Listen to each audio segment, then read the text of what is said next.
The girl in the window. Calm but eerie setup. Sleepover at the edge of town.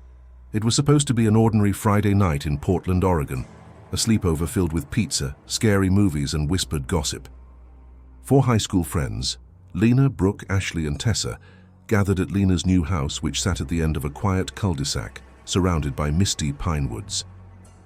The house had a strange energy, though. The air felt colder upstairs, and every window seemed to face the same patch of forest no matter which room you were in. As the girls spread out sleeping bags in the living room, Lena's mom warned them not to open the upstairs windows.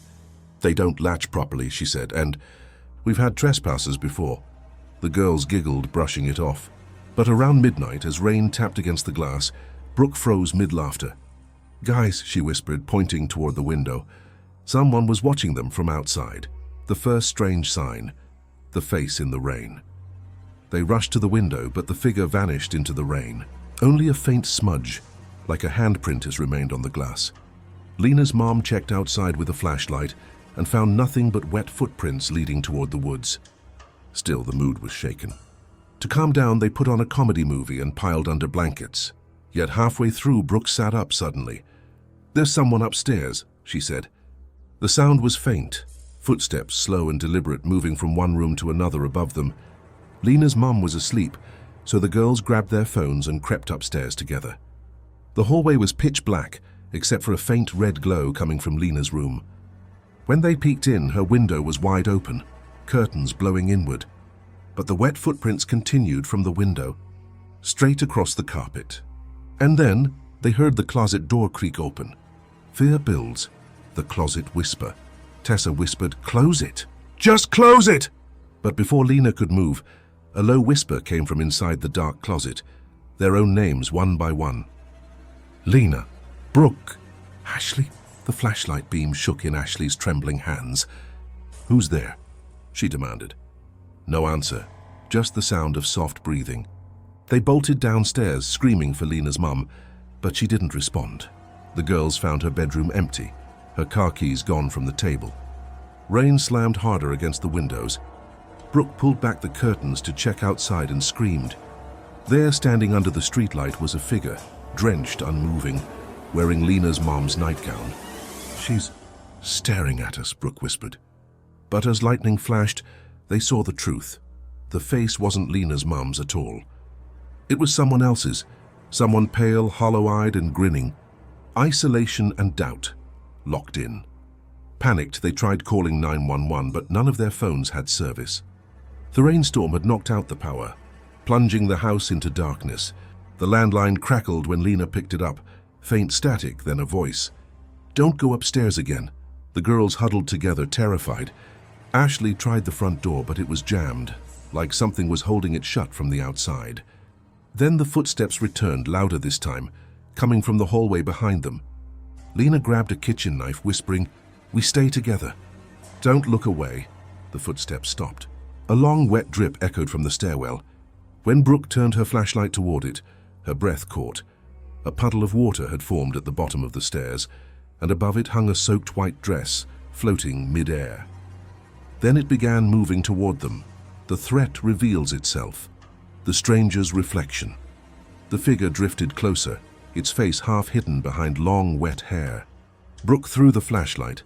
It hit the figure, splashing into a spray of water that instantly reformed into a human shape. They ran into the kitchen, barricading the door with chairs. Lena gasped. "That wasn't my mom's, it looked like..." But she froze mid-sentence. In the reflection of the kitchen window, she saw all 4 of them standing together. But behind her reflection stood a 5th figure. The girl in the reflection looked identical to Lena. Same hair, same pajamas. But her eyes were black, her mouth stretched too wide.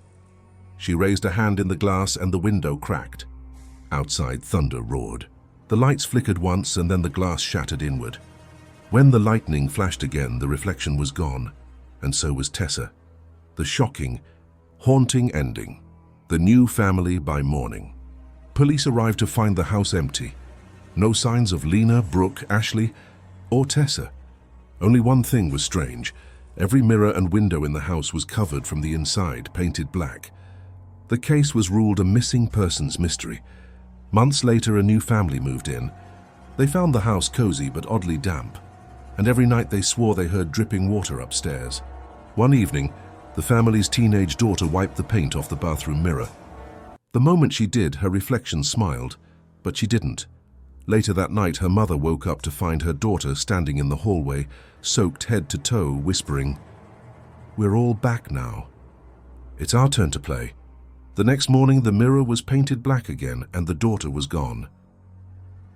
The basement door calm but eerie setup. The house on Harlow Street. It was supposed to be a fun sleepover to celebrate Megan's 14th birthday. Her best friends, Rachel, Lily, and Cameron, arrived with sleeping bags, snacks, and a stack of horror movies. The house was a cozy two-story in Columbus, Ohio, but Megan's mom apologized right away. "The basement door sticks," she said. "Don't go near it." The lock's been acting weird. The kids laughed it off. They ordered pizza, played truth or dare, and dared each other to peek into the dark corners of the hallway. Rain began tapping at the windows. The house creaked as wind rattled the siding. Around midnight, while everyone was winding down, a loud bang echoed from the basement. They froze. "Probably just the wind," Lily whispered. But the wind couldn't turn the doorknob, because right then, the basement door started to slowly open. The first strange sign, the knocking from below. Megan's mom was already asleep upstairs, so the kids investigated themselves. They peeked toward the door. It was half open, leading into a black void. "Hello," Cameron called. No answer, just the sound of dripping water. Then came a slow knock, knock, knock, from the basement floorboards beneath their feet. They screamed, slamming the door shut. Rachel tried to lock it, but the latch was stiff. To calm down, they piled into sleeping bags and put on music. Still, Megan couldn't shake the unease. Around 2 a.m., she heard it again, faint, rhythmic scratching at the door. When she finally gathered courage to look, she saw a shadow under the doorframe, the outline of bare feet. She blinked, frozen. Then something whispered her name, right at the keyhole. "Megan!" The whisper came with a wet, gurgling breath. But when she turned on the light, the feet were gone. Fear builds. Something's down there. By morning, the girls convinced themselves it was their imagination. Megan's mom brushed off the noise as old house plumbing. But that night, when the storm returned, the noises grew louder. The door rattled like someone was trapped behind it. Cameron decided to record it on her phone. "Proof for TikTok," she said. Around 1 a.m., the knocking started again. But this time, something answered back when she tapped. 3 knocks, a pause. Then 3 more, identical. "Stop," Megan whispered, shaking. "Don't talk to it." Suddenly, Cameron's phone glitched in static, then a faint child's voice through the speaker. "Let me out." They screamed, throwing the phone. The sound kept coming even after it hit the floor, the voice looping, growing distorted. "Let me out. Let me out. Let me out." Then, without warning, the basement door swung wide open. Isolation or doubt. The basement light. The girls stared down the stairs. A dim yellow light flickered at the bottom, though the basement had no electricity. Megan's mom didn't answer their calls. Her bedroom door was open, but the bed was empty. Panicked, they decided to check the basement together. The air grew colder with each step, thick with the smell of wet concrete and mold. Halfway down, Rachel noticed something strange. The light bulb was swinging, but it wasn't plugged into anything. Then they heard it again, a wet shuffle behind the furnace. "Megan," a voice croaked. "You promised. Who's there?" she cried, trembling. A figure stepped into view. A boy, pale, drenched, no older than 10. His eyes were milky white, his mouth twisted unnaturally. He pointed up the stairs. "She opened the door," he said. "Now we can come back." Then the basement lights went out. The threat reveals itself. The flooded stairs. The girls screamed and bolted up the stairs, but water began pouring down after them, flooding from below like the basement itself was collapsing. Megan slipped, clutching the railing. As she looked down, she saw hands, pale, reaching, grabbing at her ankles from beneath the rising water. "Pull her up!" Lily shouted, yanking her free. They slammed the door shut and pushed the couch against it. The banging started again, furious, relentless, as if dozens of fists were pounding from the other side. Through the noise, Megan thought she heard her mom's voice. "Megan, honey, open the door." Tears streamed down her face. "Mom." The voice turned guttural. "Megan, please." "You have to let us out." Then came the whisper, just like before, only now from behind her ear. "You already did." The shocking, haunting ending, the house on the market. By dawn, police arrived after neighbors reported screams and flooding. They found the basement door warped and swollen shut, but no sign of Megan, Rachel, Lily, or Cameron. The house was empty. Months later, it went up for sale. The new owners reported strange puddles forming on the floor and hearing soft knocks from beneath their feet at night. One day, the realtor found a video file left on a phone in the basement, labeled "Don't Open It." In the footage, Megan was crying into the camera, whispering, "He said if I let him out, he'd leave us alone. I didn't know there were more." The video ended with a flash of movement, dozens of wet, pale figures crawling up the stairs. The screen cut to black, but faintly in the background you could still hear it. Knock, knock, knock. The Mirror Game. Calm but eerie setup. The Sleepover Challenge. It was supposed to be a harmless game. The Mirror Challenge. 4 teens, Harper, Zoe, Noah, and Kayla, gathered at Zoe's old 2-story home just outside Portland, Oregon, on a rainy Saturday night. The house was built in the 1940s, creaky and full of odd corners. In the living room sat an antique mirror, tall and framed in tarnished gold. Zoe's grandmother had owned it. She used to say it shows more than reflections. As thunder rolled outside, the group decided to play. Light a candle, stare into the mirror for 1 minute without blinking, and say your name 3 times. It was all laughs at first. Harper teased, "What's the worst that could happen? Ghostly acne?" But as midnight struck, the laughter faded. Because when Zoe whispered her name into the mirror, her reflection didn't blink back. It just smiled. The first strange sign, the reflection's smile. They all froze. Zoe's reflection smiled wider, unnaturally wide, while Zoe herself stood frozen in horror. "Guys, that wasn't me."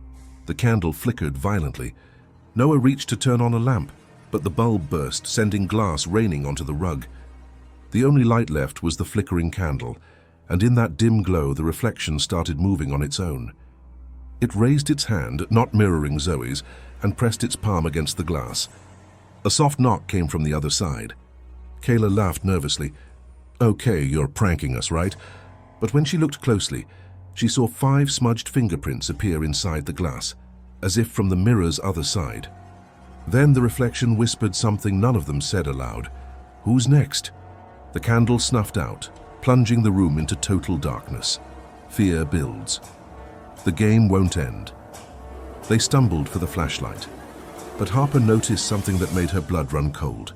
Even without light, she could still see faint movement in the mirror, like shadows writhing in liquid. Noah backed away. "Okay, we're done. Let's go upstairs." They turned to leave, but the door to the hallway wouldn't open.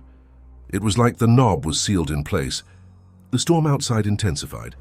The power flickered back for just a moment, enough to show something horrific. Every reflection in the mirror was still standing perfectly still, except Harper's. Her reflection was looking over her shoulder. "No," Harper whispered, trembling. "That's not—" The light went out again. In the pitch dark, a quiet voice echoed around them. "You started the game. Don't walk away." Then came the unmistakable sound of glass cracking, isolation or doubt. What the mirror wants. They ran upstairs, hearts pounding, trying to find Zoe's mom, but the house was empty. Every phone showed no service. They barricaded themselves in Zoe's room. Noah, desperate, tried smashing the small dresser mirror, but the moment he did, his reflection froze mid-swing, still holding the bat in the glass. "Don't move," Kayla whispered. The reflection smiled, then turned its head toward Harper, though Noah's real body hadn't moved. Zoe whispered through tears, "My grandma said the mirror was a doorway. It needs someone to open it from our side." Harper shook her head. "Then we shouldn't have said our names." The sound of footsteps creaked in the hallway, soft and slow. They turned toward the door, but the footsteps weren't coming from the hallway. They were coming from inside the mirror. The threat reveals itself. The other side.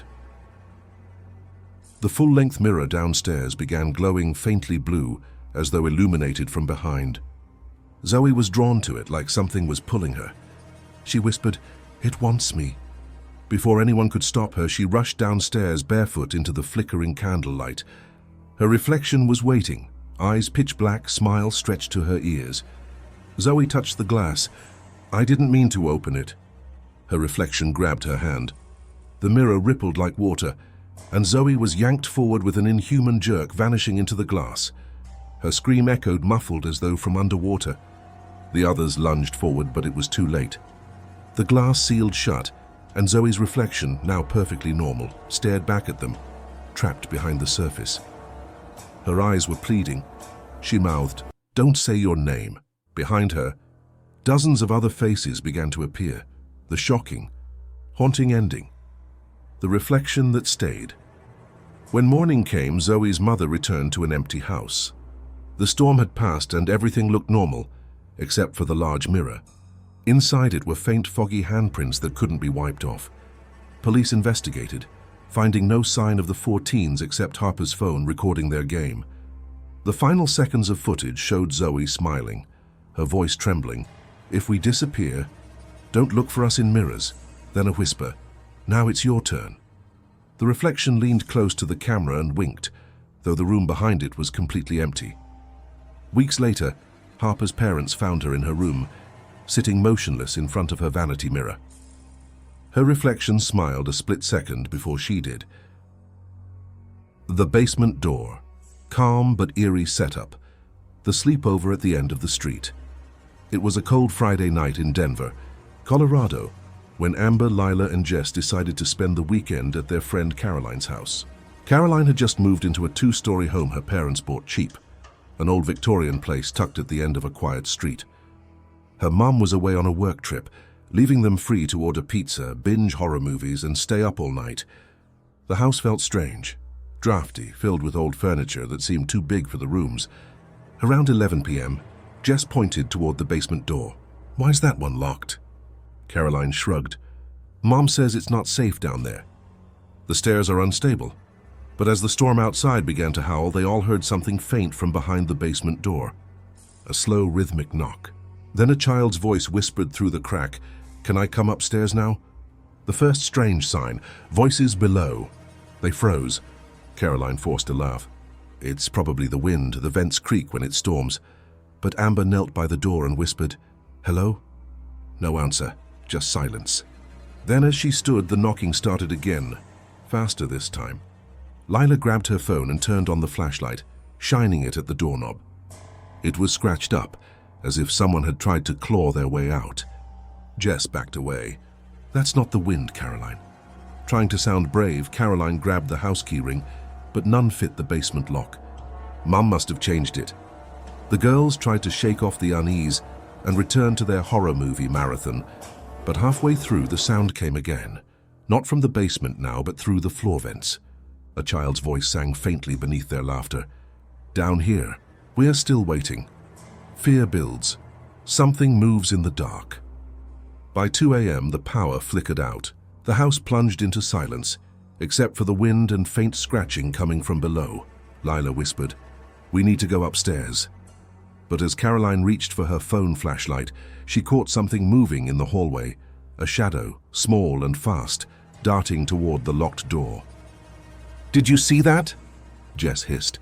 They heard tiny feet shuffle on the other side, followed by a deep, wet breathing sound that didn't match the childlike voice from before.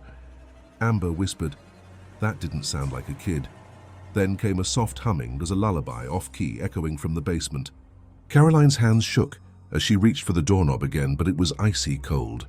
A low voice whispered from the keyhole, "You shouldn't have ignored me." The doorknob twisted itself. Isolation or doubt. The locked door opens. They ran upstairs, huddled together with their phones' flashlights barely cutting through the darkness. Caroline called her mom, but the signal wouldn't go through. "I swear this house is haunted," Amber said, trembling. Caroline tried to steady her breathing. "Maybe it's an animal or a squatter." Her sentence cut short when a door slammed below.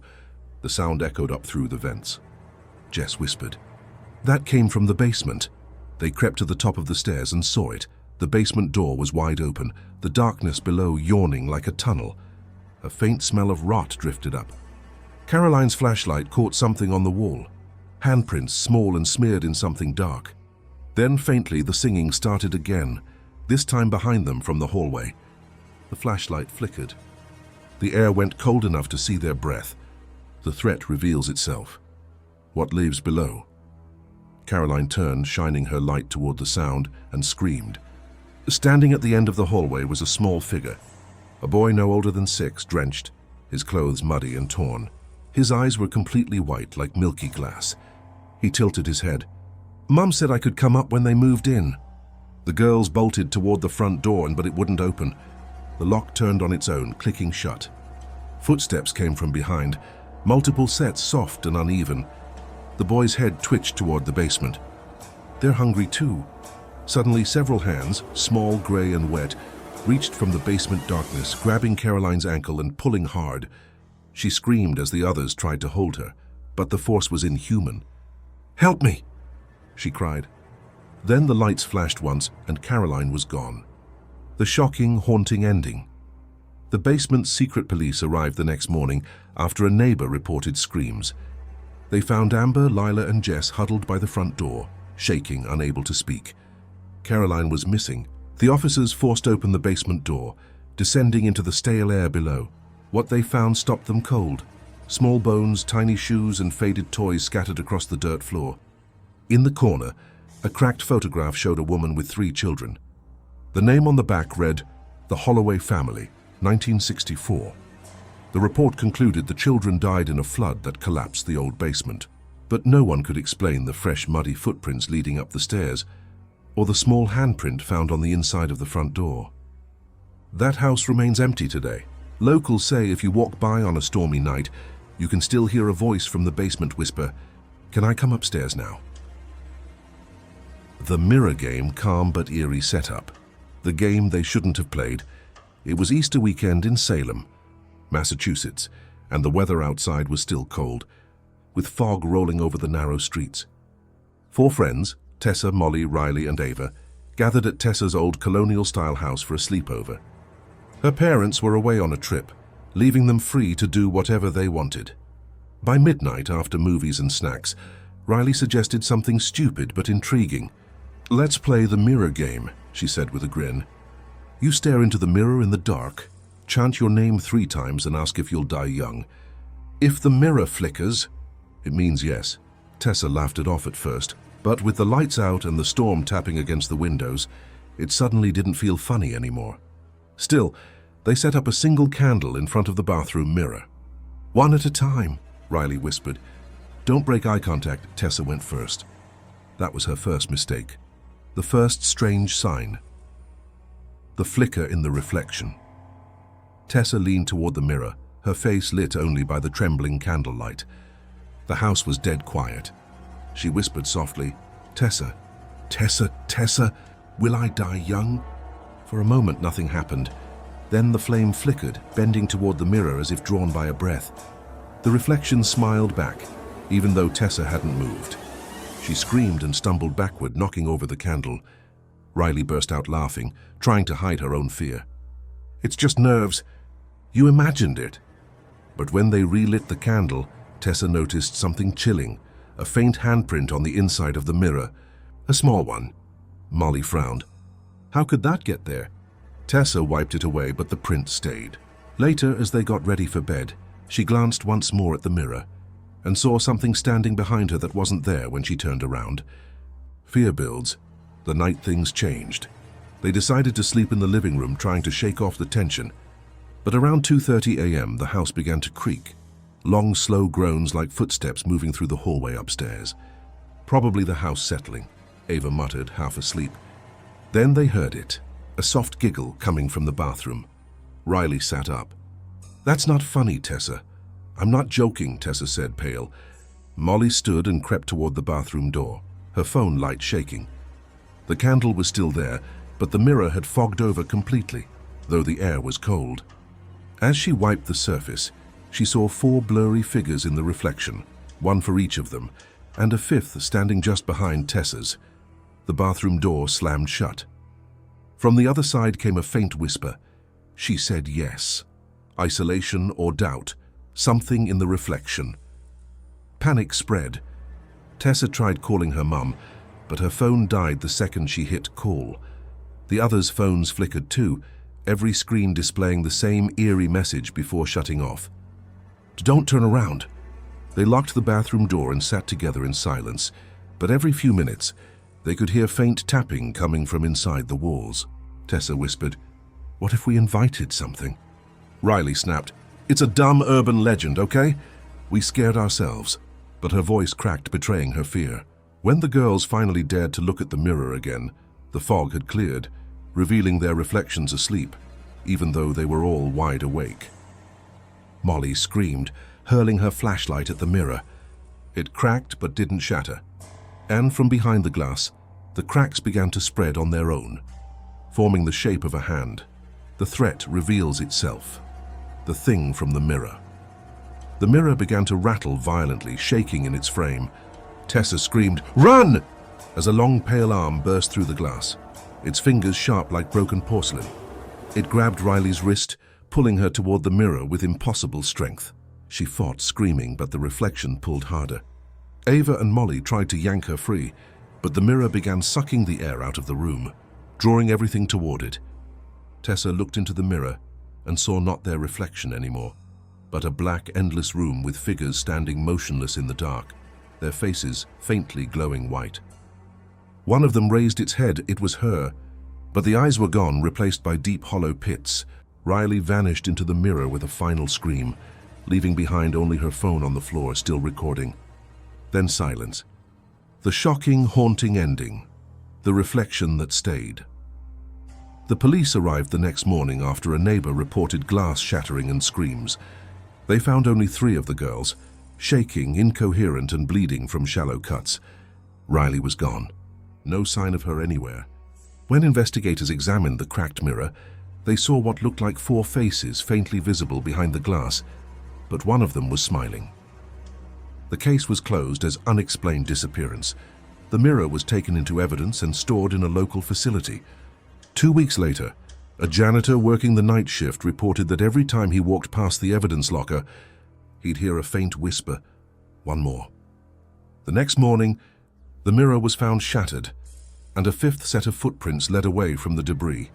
To this day, locals in Salem say that if you play the mirror game and see your reflection smile first, it's not you smiling back.